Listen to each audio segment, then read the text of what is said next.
My last two presidents, I've despised their legacy militarily in the Middle East. Mm. So I wanted someone to speak truth to it. And Yeah.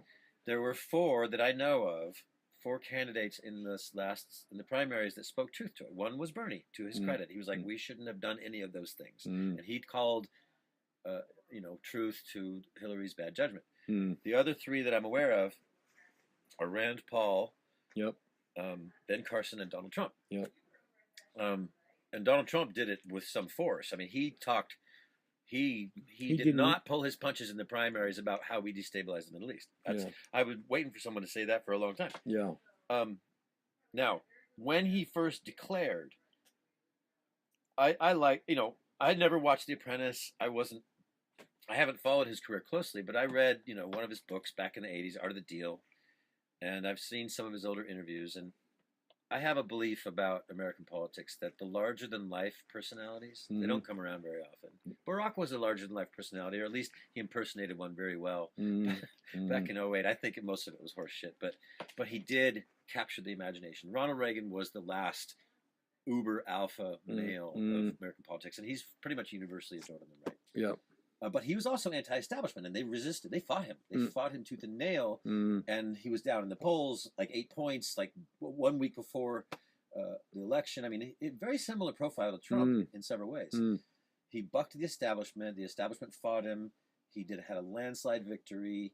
There was a weakling Democrat in office, just like Obama is now. Carter was very similar to Obama. Lots of foreign policy blunders and not respected around the world. Very similar to Obama, very similar to Carter. Anyhow, but when Trump declared, even though I wasn't really on board and I didn't really know his policies, I predicted he would win because he's a larger than people. Uber alpha dogs don't come around very often.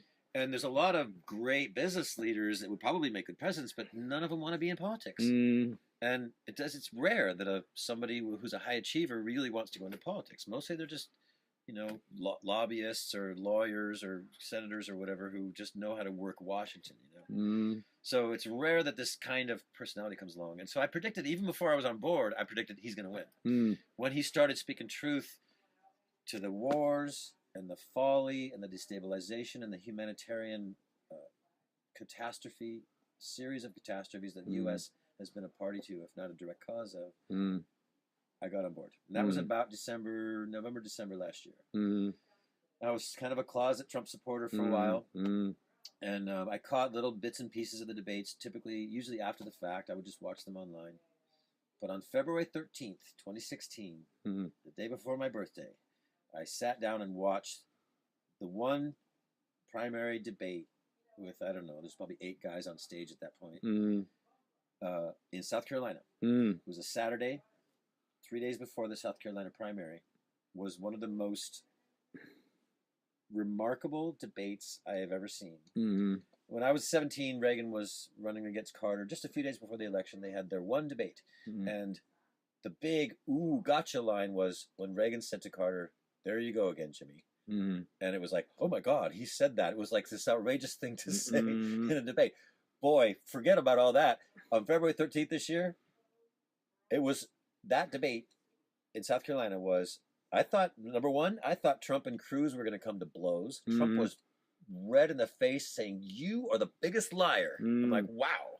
Yeah. Just to say that was amazing. Yeah. He said to Jeb, "Your brother knew there were no WMDs, and they went into Iraq anyway." And I was like, and he lied. That was heresy. That was total Republican heresy. And Reagan's 11th commandment was, do not speak ill of another Republican. Forget about that. Trump shattered that convention. He called Cruz a liar. I thought they were going to come to blows. The audience booed Trump, and Trump looked at the audience and said, "You're all lobbyists. I don't care what you think." I was like, holy crap. Go Trump. Okay, now I thought when he said, "You lied about WMD," or your brother lied about WMDs, I thought that he committed suicide. I thought Trump's career was done. And I thought he doesn't want the presidency. He just he wants out. And he's going to say the most outrageous thing so that he can get out, or either that or he's an idiot. I just had no concept that he could possibly survive that moment. 3 days later, he won the primary overwhelmingly. And but the next day, which is my birthday, my liberal bless their hearts, good, well-meaning liberal friends took me out for a drink. All my friends are Democrats. And not until I started the Trump meetup. They took me out for a drink that night, the next night, and I was like, "Oh my God, you guys! Trump did the most amazing thing." And I knew that they would appreciate it because they all hate Bush too. I hate Bush, and they all hate Bush, and they all love Bernie, and they love Bernie because he's anti-war. And I said, Trump told Bush he was a liar, and all my friends were blown away. They're like, "Really? Trump said that?"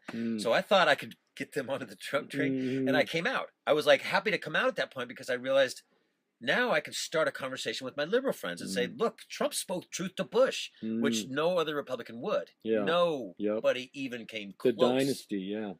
And that was a remarkable event. And he won the primary. I was like, okay, this guy's bulletproof. If he can survive that, he's bulletproof. And then I was pretty much out and proud about it. To my family, to everybody. I stopped caring. And then I started thinking more about the border and about the common sense of a nation deserving its sovereignty, of having control over the border. We've always kind of tolerated a Swiss cheese of a border, but it's really hurt the working class in the Rust Belt and all that. And I've never been directly a victim of it. I've been blessed with being in the construction business on the West Coast, and it's been one boom town after another. I've been fairly, except in the downturn in '08 when the economy imploded, there was some slow time for me, but for the most part, I've been fairly well employed for any time I really wanted work.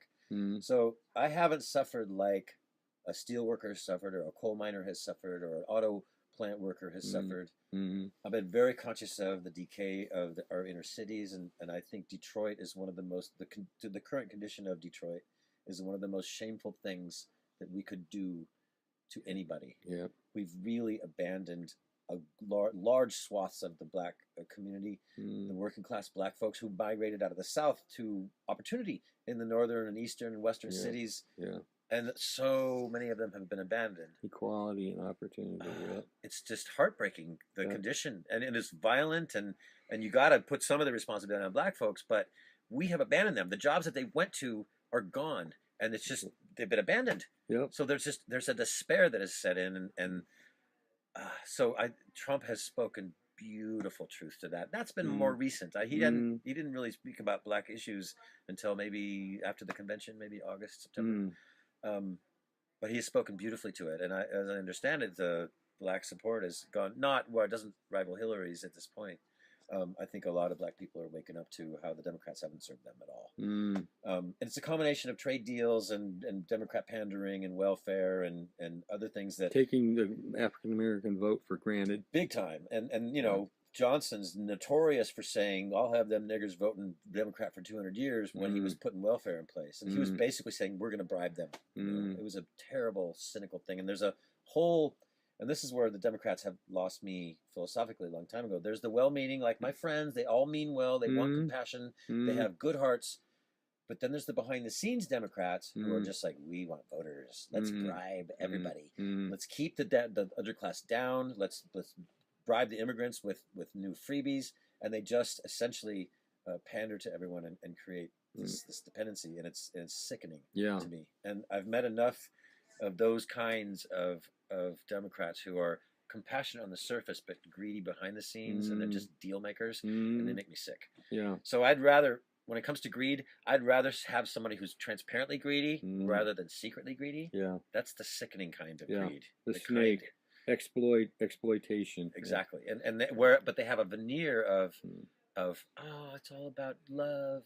So I've seen too much of that, and that cynical kind of fake compassion. And I love, one of the other things is I love how Trump has been unvarnished and said outrageous things and made people go, oh my God. And the whole political correctness, I've been over the years more and more conscious of. It's just like a boa constrictor. It just keeps squeezing and squeezing and squeezing our discourse to where there's this 12 words that are acceptable and all these other things are not acceptable outside. They're considered politically incorrect, and that has infected our college students and our college campuses and our discourse in general. So I love, part of me just loves that he offends the shit out of people. I have to admit, there are people who are so easily offended, and I'm enjoying their meltdowns right now. I've really enjoyed it.